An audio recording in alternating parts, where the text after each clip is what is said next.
कल्पना कीजिए कि एक ऐसा देश है जो एकदम तबाही के कगार पर खड़ा है। मतलब वहाँ भयंकर बेरोजगारी है, पड़ोसी देश उसे निगलने को तैयार बैठे हैं। अरे बाप रे, मतलब हालात एकदम खराब है। बिल्कुल। और समाज में भयंकर नस्लीय तनाव भी है। ऐसे माहौल में एक नया नेता सत्ता में आता है तो मतलब कोई भी आम इंसान क्या सोचेगा? यही कि वो सबसे पहले सेना बढ़ाएगा या कोई बड़ा औद्योगिक पैकेज लेकर आएगा। सही कहा। लेकिन वो नेता सबसे पहले क्या करता है? वो एयरपोर्ट से लेकर अपने कार्यालय तक की सड़क के किनारे किनारे पेड़ पौधे लगाना शुरू कर देता है। क्या सिर्फ पेड़ पौधे? ये तो किसी की सनक लग सकती है। बिल्कुल सनक लग सकती है, लेकिन असल में ये दुनिया के सबसे सफल आर्थिक ब्लूप्रिंट का पहला कदम था। अक्सर लोग मानते हैं कि किसी शहर या देश का विकास ना बहुत ही धीमी प्रक्रिया है। हाँ, मतलब लोग सोचते हैं कि इसमें पीढ़ियां लग जाती हैं। जी, लेकिन आज हम जिस विषय पर ये गहन चर्चा करने जा रहे हैं ना, वो इस पूरी धारणा को एकदम पलट कर रख देता है। ये पेड़ लगाने वाला उदाहरण तो बिल्कुल सटीक है, क्योंकि ये दिखाता है कि कैसे छोटे लेकिन बहुत ही अनुशासित और रणनीतिक कदम पूरी व्यवस्था को रातों रात बदलने की ताकत रखते हैं। बिल्कुल। जब विकास को सिर्फ एक प्राकृतिक प्रक्रिया मान लिया जाता है ना, तो हम उस कठोर राजनीतिक इच्छा शक्ति को भूल जाते हैं जो किसी भी देश का काया पलट एकदम से कर सकती है। और यही आज की हमारी इस गहन चर्चा का मुख्य केंद्र है। आज हम इसी बात की गहराई में जाएंगे कि कैसे सख्त विधि को शासन यानी रूल ऑफ लॉ और भ्रष्टाचार पर जीरो टॉलरेंस किसी भी समाज की पूरी तस्वीर बदल सकते हैं। तो आज हमारे पास इसके लिए स्रोत क्या क्या है? हाँ, तो आज के विश्लेषण के लिए हमारे पास दो बहुत ही दिलचस्प स्रोत हैं। पहला है मई 2026 का डेमोक्रेसी फॉर नेपाल का एक ब्लॉग पोस्ट। अच्छा। जी, ये ब्लॉग काठमांडू के मेयर बालेन शाह के नेतृत्व, नेपाल की वर्तमान राजनीति और उत्तर प्रदेश के विकास मॉडल पर बहुत ही आक्रामक और गहराई से बात करता है। और दूसरा स्रोत? दूसरा स्रोत है आधुनिक सिंगापुर के संस्थापक ली कुआन यू की ऐतिहासिक पुस्तक from third world to first the Singapore story का एक विस्तृत सारांश। इन दोनों ही स्रोतों में एक बात तो बहुत समान है। वो क्या? यही कि संसाधनों की भारी कमी के बावजूद कठोर व्यवहारिकता के दम पर राष्ट्र निर्माण कैसे किया जाए। लेकिन यहाँ एक महत्वपूर्ण बात साफ करना बहुत जरूरी है। हाँ, बिल्कुल। ये दोनों ही दस्तावेज ना अपने विचारों को लेकर बेहद मुखर और आक्रामक हैं। मतलब इनमें कई कड़े फैसले लेने वाले नेताओं की जमकर तारीफ की गई है। हाँ, और विरोधियों के लिए तो विदेशी दलाल जैसे तीखे शब्दों का भी इस्तेमाल किया गया है स्रोत में। बिल्कुल। और साथ ही कुछ जगहों पर लोकतांत्रिक प्रक्रियाओं की आलोचना भी है। तो यहाँ मैं एक बात बिल्कुल स्पष्ट कर देना चाहता हूँ। इस चर्चा का उद्देश्य इन स्रोतों में मौजूद किसी भी राजनीतिक विचारधारा का समर्थन करना नहीं है। सही कहा। मतलब किसी नेता या उन तीखे दावों को सही ठहराना हमारा काम नहीं है। हमारा मकसद कि सिर्फ ये समझना है कि इन दावों के पीछे का तंत्र कैसे काम करता है। बिल्कुल, मतलब ये नीतियां असल में जमीन पर कैसे लागू होती हैं और उनका अर्थशास्त्र क्या है। जी, तो इसी निष्पक्ष नजरिए के साथ चलिए सीधे उस पहले कदम की ओर चलते हैं। ब्लॉग में एक बहुत ही बड़ा दावा किया गया है। क्या दावा है वो? उसमें लिखा है कि उत्तर प्रदेश में जब योगी आदित्यनाथ सत्ता में आए तो उनका सबसे पहला फोकस लॉ एंड ऑर्डर यानी कानून व्यवस्था था। अच्छा, सिर्फ कानून व्यवस्था पर? हाँ, और स्रोत का कहना है कि इसी एक कदम ने राज्य को भारत का जर्मनी यानी एक औद्योगिक पावर हाउस बनने की दिशा में धकेल दिया। भारत का जर्मनी। तो मेरा सवाल यह है कि केवल पुलिसिंग से या नियम लागू करने से कोई राज्य औद्योगिक पावर हाउस कैसे बन सकता है? देखिए, इसे समझने के लिए अर्थशास्त्र के एक बहुत ही बुनियादी नियम को समझना होगा। सीधी सी बात है, पूंजी हमेशा कायर होती है। कायर मतलब पैसा डरपोक होता है। बिल्कुल। पूंजी कभी भी उस जगह निवेश नहीं होती जहां अराजकता हो या जहां नियम रातों रात बदल जाते हों। समझ गया। तो जब किसी राज्य में सख्त कानून व्यवस्था लागू होती है ना, तो वो केवल अपराध कम नहीं करती, वो निवेशकों को एक सिग्नल भेजती है। एक तरह का भरोसा दिलाती है। जी, ये सिग्नल कि यहाँ आपके कॉन्ट्रैक्ट्स का सम्मान होगा और संपत्तियां सुरक्षित रहेंगी। भारत का जर्मनी बनने का मतलब यही है। जर्मनी अपने अनुशासन के लिए जाना जाता है। अच्छा, तो बुनियादी सुरक्षा की गारंटी ही बड़े कारखानों और निवेश को खींचती है। बिल्कुल। ये बात काठमांडू के वर्तमान परिदृश्य से भी बहुत मजबूती से जुड़ती है। ब्लॉग के अनुसार काठमांडू के मेयर बालेन शाह ने सत्ता में आते ही सबसे पहले सुकुमवासी यानी अतिक्रमणकारियों को हटाना शुरू किया, जो सार्वजनिक जमीनों पर रह रहे थे। हाँ, और इसमें सबसे खास बात ये थी कि ये कार्रवाई केवल गरीबों पर नहीं हुई। तो क्या अमीरों पर भी हुई?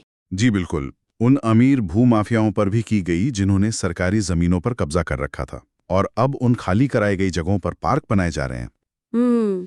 यहाँ जो तंत्र काम कर रहा है ना, वो बहुत दिलचस्प है। वो कैसे? देखिए, अतिक्रमण हटाना केवल शहर को सुंदर बनाने की कोशिश नहीं है। ये असल में विधि को शासन की स्थापना का सबसे साफ दिखने वाला तरीका है। मतलब लोगों को आंखों से दिखता है कि कानून काम कर रहा है। हाँ, जब समाज का हर तबका ये देखता है कि रसूखदार लोगों की इमारतें भी गिराई जा रही हैं, तो व्यवस्था में एक गहरा विश्वास पैदा होता है कि कानून सबके लिए बराबर है। इसे ना हम उस लिविंग रूम या बैठक कक्ष की तरह देख सकते हैं। वो कैसे? मतलब जब घर में किसी बहुत ही खास मेहमान या इन्वेस्टर को बुलाना हो, तो सबसे पहले हम क्या करते हैं? बैठक कक्ष की सफाई करते हैं। बिल्कुल सही बात है। कोई भी उस घर में पैसा नहीं लगाएगा जिसके दरवाजे टूटे हों या जहां कचरा बिखरा हो। इसी सौंदर्यीकरण पर ना स्रोत में एक बहुत ही तीखी लाइन है। अच्छा, क्या लिखा है?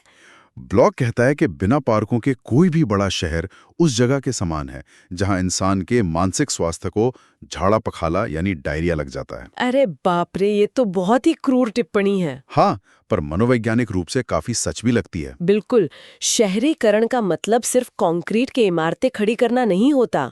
खुली जगहें और पार्क ही तो जीवन की गुणवत्ता तय करते हैं। और यहीं पर सिंगापुर का वो पेड़ लगाने वाला उदाहरण एकदम फिट बैठता है ना। एकदम।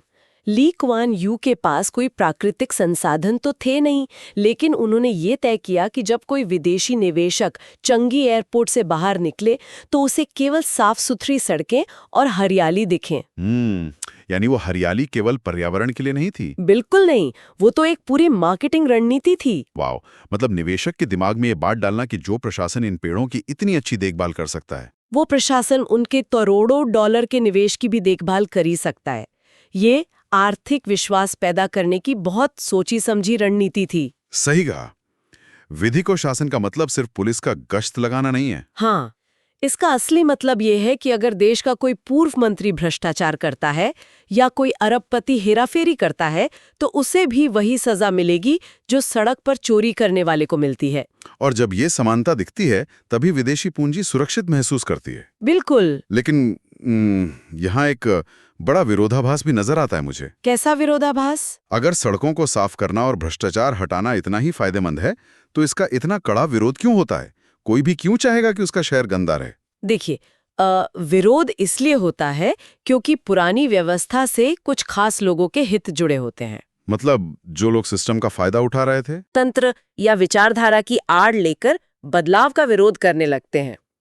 नेपाल वाले ब्लॉग में तो इस बात को बहुत ही आक्रामकता के साथ रखा गया है। हाँ, मैंने भी पढ़ा। उसमें बहुदलीय प्रणाली और गणतंत्र जैसी चीजों को आयातित यानी इम्पोर्टेड और बासी करार दिया गया है। अच्छा, सीधे वो बासी कह दिया? हाँ, लेखक का दावा है कि आज की जो जेनजी पीढ़ी है, उसे इन बड़े बड़े राजनीतिक शब्दों से कोई मतलब नहीं है। तो उन्हें क्या चाहिए? उन्हें केवल एक भ्रष्टाचार मुक्त देश चाहिए जहां काम तेजी से हो।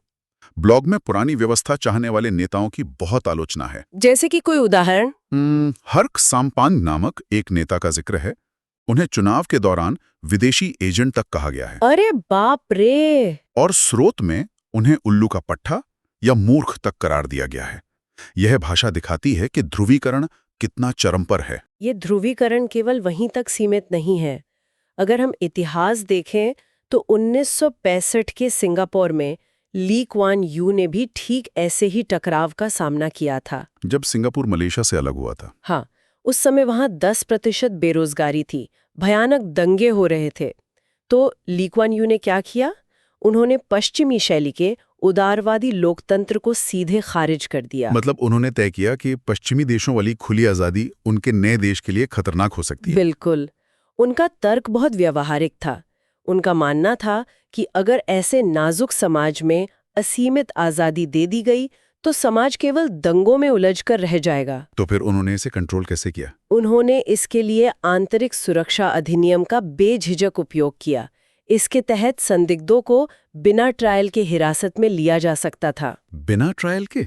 ये तो बहुत सख्त कदम है। हाँ, और साथ ही मीडिया पर भी कड़ा नियंत्रण स्थापित किया गया ताकि भड़काऊ खबरें ना फैलें। यहाँ पर थोड़ा रुककर इस विचार को चुनौती देने का मन कर रहा है मेरा। हाँ, बताइए। क्या तेज विकास के लिए हमेशा इस तरह की कड़वी दवा पीना जरूरी है? मतलब ये तो एक बेहद सख्त स्कूल प्रिंसिपल जैसी बात हो गई। सख्त प्रिंसिपल कैसे? जैसे कोई तानाशाह माता पिता हो जो बच्चों की आज़ादी पूरी तरह से छीन लें और उन्हें कमरे में बंद करके केवल पढ़ने पर मजबूर करें। मैं समझ रही हूँ आप क्या कह रहे हैं। बच्चा शायद टॉप कर जाए, लेकिन क्या आज़ादी छीन कर ही ऐसे परिणाम मिल सकते हैं? देखिए, ये ना राजनीति विज्ञान के सबसे जटिल डिबेट्स में से एक है, आज़ादी बनाम सुरक्षा। सिंगापुर के मामले में इस मॉडल ने इसलिए काम किया क्योंकि उनके पास परफॉर्मेंस लेजिटिमेसी थी। परफॉर्मेंस लेजिटिमेसी, ये भारी शब्द है। ये आम लोकतंत्र से कैसे अलग है? पश्चिमी देशों में सरकार की वैधता इस बात से तय होती है कि चुनाव कितने सही हुए। इसे प्रोसेस लेजिटिमेसी कहते हैं। अच्छा, मतलब प्रक्रिया सही होनी चाहिए। जी। लेकिन ली क्वान यू का मॉडल परफॉर्मेंस लेजिटिमेसी पर टिका था। इसका मतलब है कि सरकार जनता से एक अघोषित समझौता करती है। कैसा समझौता? कि हम आपके कुछ स्वतंत्रताएं कम करेंगे, लेकिन बदले में हम आपको दुनिया की सबसे सुरक्षित सड़कें, शून्य भ्रष्टाचार और एक शानदार अर्थव्यवस्था देंगे। और जनता इस सौदे को मान लेती है? जनता इसे तभी मानती है जब सरकार वास्तव में परिणाम दे, और सिंगापुर ने ये करके दिखाया। उन्होंने देश को सबसे कम भ्रष्ट बना दिया। लेकिन हर देश भ्रष्टाचार खत्म करने के बाद ही करता है। ये सच में काम कैसे करता है? भाषणों से तो भ्रष्टाचार खत्म नहीं होता। इसके लिए उन्होंने करप्ट प्रैक्टिसेस इन्वेस्टिगेशन ब्यूरो यानी CPIB को असीमित शक्तियां दी। अच्छा, एक एंटी करप्शन ब्यूरो। हाँ, जो किसी भी ताकतवर मंत्री की जांच कर सकता था। लेकिन ली क्वान यू जानते थे कि केवल डंडे के जोर पर इंसान नहीं बदलता। तो उन्होंने क्या किया? उन्होंने एक असाधारण कदम उठाया। उन्होंने अपने मंत्रियों और अधिकारियों का वेतन बढ़ाकर सीधे प्राइवेट कॉर्पोरेट सेक्टर के CEO के बराबर कर दिया। अरे वाह, मतलब एकदम लाखों डॉलर का वेतन। बिल्कुल। तो इसके पीछे का अर्थशास्त्र बहुत साफ है। अगर किसी अधिकारी को पहले से इतना शानदार वैध वेतन मिल रहा है, तो वो चंद हजार की रिश्वत के लिए अपना करियर क्यों बर्बाद करेगा? बिल्कुल सही बात है।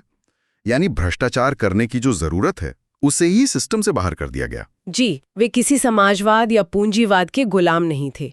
उनका दर्शन केवल एक बात पर टिका था, क्या काम करता है। What works? बिल्कुल, और जो नीति काम करती थी उसे सख्ती से लागू किया जाता था। लेकिन जब नियमों को इतनी सख्ती से लागू किया जाता है तो अगला सवाल ये उठता है कि इसे हमेशा बंदूक के दम पर तो लागू नहीं रखा जा सकता। सही कहा। एक समय के बाद उन कड़े नियमों को एक खुशहाल समाज की आदत में कैसे बदला जाए, यहीं से किसी भी राष्ट्र के निर्माण का दूसरा चरण शुरू होता है, जिसे सामाजिक इंजीनियरिंग या सोशल इंजीनियरिंग कहते हैं। अच्छा, तो नियम बनाना केवल शुरुआत है? हाँ, असली काम है समाज की मानसिकता को गढ़ना। सिंगापुर का HDB कार्यक्रम इसका सबसे बड़ा उदाहरण है। HDB मतलब हाउसिंग एंड डेवलपमेंट बोर्ड। जी, आज सिंगापुर की लगभग 80 से 90% आबादी इन्हीं सरकारी फ्लैट्स में रहती है। 80-90%? ये तो बहुत बड़ा आंकड़ा है। लेकिन इसे केवल एक रियल एस्टेट प्रोजेक्ट के रूप में देखना शायद गलत होगा। बिल्कुल गलत होगा। ये केवल सिर पर छत देने के लिए नहीं था। ये दरअसल राष्ट्र निर्माण का सबसे धारदार हथियार था। वो कैसे? देखिए, 60 के दशक में कम्युनिज्म का खतरा बहुत बड़ा था। ली क्वान यू का मानना था कि अगर किसी नागरिक के पास अपनी संपत्ति नहीं है तो वो हमेशा बगावत के लिए तैयार रहेगा। मतलब जिसके पास खोने को कुछ नहीं है वो कुछ भी कर सकता है। सही। लेकिन अगर उसी नागरिक को एक घर का मालिकाना हक दे दिया जाए तो वो सिस्टम का स्टेक होल्डर बन जाता है। अरे हाँ, अब उसके पास खोने के लिए अपना घर है। बिल्कुल, वो कभी भी उस व्यवस्था को नहीं जलाएगा जिसने उसे संपत्ति दी है। ये तो मनोविज्ञान का बहुत ही गहरा उपयोग है। संपत्ति के अधिकार ने विद्रोहियों को नागरिक बना दिया। जी, और इस आवास नीति में एक और पेचीदा नियम था, एथनिक इंटीग्रेशन पॉलिसी या EIP। EIP, इसके बारे में स्रोत क्या कहता है? सिंगापुर का समाज CMIO मॉडल पर आधारित है, चाइनीज, मलय, इंडियन और अदर्स। सरकार ने सोचा कि अगर लोगों को अपनी मर्जी से बसने दिया गया तो हर समुदाय अपना अलग मोहल्ला बना लेगा। बिल्कुल, चीनी एक जगह, भारतीय दूसरी जगह, और ऐसे अलग थलग इलाके भविष्य में दंगों का कारण बन सकते हैं। तो EIP ने क्या किया? इसके तहत अनिवार्य कर दिया गया कि हर इमारत में एक निश्चित प्रतिशत में हर समुदाय के परिवार होने ही चाहिए। अच्छा, मतलब जबरदस्ती सबको साथ में रखना। हाँ, इसका परिणाम ये हुआ कि अलग-अलग समुदायों के लोगों को एक ही लिफ्ट का इस्तेमाल करना पड़ा, बच्चे एक ही पार्क में खेले। तो दशकों तक साथ रहने से उनके बीच का डर खत्म हो गया होगा। बिल्कुल, ये कृत्रिम तरीके से एक नया समाज गढ़ने की नीति थी। ये दिखाता है कि कैसे सूक्ष्म नीतियां पीढ़ियों का भविष्य तय करती हैं। उनकी जनसंख्या नीतियां भी तो काफी बदलती रही हैं ना। हाँ, जब लगा संसाधन कम है तो 2 बच्चों पर रोके का नियम आया, और जब जन्म दर गिर गई तो बेबी बोनस दिया जाने लगा। और शिक्षा में भी कुछ बदलाव किए थे शायद। जी, सबके लिए द्विभाषी होना अनिवार्य कर दिया। अंग्रेजी व्यापार के लिए और मातृभाषा अपनी जड़ों से जुड़े रहने के लिए। ये नीतियां सच में 50 साल आगे की सोच दिखाती हैं। लेकिन इन सब के बीच स्रोत में मुझे सबसे हैरान करने वाली रणनीति सुरक्षा नीति लगी। आप उस रूपक की बात कर रहे हैं ना? हाँ, स्रोत में एक बहुत ही शानदार रूपक है, पॉइजनस श्रिम्प या जहरीला झींगा सिद्धांत। यह कूटनीति का बेहतरीन उदाहरण है छोटे देशों के लिए। मतलब कल्पना कीजिए कि समुद्र में एक छोटा झींगा है जो विशाल शार्क मछलियों से घिरा है। वो रातों रात शार्क तो नहीं बन सकता, लेकिन वो खुद को इतना जहरीला जरूर बना सकता है कि जो शार्क उसे निगले वो खुद भी मर जाए। यही कारण है कि सिंगापुर ने अनिवार्य सैन्य सेवा लागू की। उन्होंने अपने हर युवा को सैन्य प्रशिक्षण दिया। मतलब दुनिया को संदेश दिया कि हम छोटे जरूर हैं, पर हम पर हमला करना बहुत महंगा पड़ेगा। बिल्कुल। अगर इस रणनीति को नेपाल जैसे किसी भी देश पर लागू करके देखा जाए जो बड़ी शक्तियों से घिरा है, तो यह बहुत बड़ा सबक है। सही कहा। शक्तिशाली होने के लिए आकार बड़ा होना जरूरी नहीं है, खुद को अजय बनाना जरूरी है। तो अगर इस पूरी बातचीत को हम समेटें तो एक बहुत ही स्पष्ट तस्वीर उभर कर सामने आती है। कैसी तस्वीर? कि चाहे वो एयरपोर्ट हो, काठमांडू के नए पार्क हो या च्युइंगम चबाने पर जुर्माना हो, ये सब एक ही व्यापक रणनीति के हिस्से हैं। तो आज की इस विस्तृत चर्चा से मूल रूप से क्या निष्कर्ष निकलता है? सबसे बड़ा निष्कर्ष यही है कि देश की असली ताकत खनिजों में नहीं होती। सबसे बड़ा संसाधन उसकी मानव पूंजी यानी ह्यूमन कैपिटल होती है। यानी सही शिक्षा और कड़ा अनुशासन मिले तो समाज किसी भी दलदल से निकल सकता है। बिल्कुल। विकास कोई ऐसा रहस्य नहीं है जिसे समझा न जा सके। ये एक विज्ञान है। ये चर्चा ये साफ कर देती है कि थर्ड वर्ल्ड से फर्स्ट वर्ल्ड तक का सफर खोखले नारों से नहीं होता। हाँ, इसके लिए अदम्य इच्छा शक्ति चाहिए। आज की इस गहन चर्चा को समाप्त करते हुए एक बहुत ही गहरा विचार मैं श्रोताओं के लिए छोड़ना चाहता हूँ। जी बताइए। इन स्रोतों ने जिस समाज का चित्रों प्रस्तुत किया है ना, कल्पना कीजिए एक ऐसे समाज की जहां सड़कें एकदम साफ हों, अपराध शून्य हो, अर्थव्यवस्था शानदार हो, लेकिन उस बेहतरीन जीवन की एक बहुत बड़ी कीमत चुकानी पड़े। हाँ, कीमत ये हो कि अभिव्यक्ति की स्वतंत्रता को एक सख्त सांचे में कस दिया जाए, राजनीतिक विरोध का अधिकार बहुत सीमित हो। तो अंततः सवाल यही खड़ा होता है। बिल्कुल। पूर्ण भौतिक सुरक्षा और पूर्ण राजनीतिक आजादी में से मानव मन असल में किस चीज को चुनना पसंद करेगा? क्या इंसानों सोने के पिंजरे को चुनेगा या खुले आसमान को, जहां आजादी तो है लेकिन तूफानों का खतरा भी लगातार बना रहता है? इसी विचारोत्तेजक प्रश्न के साथ हम आज की ये गहन चर्चा यहीं समाप्त करते हैं।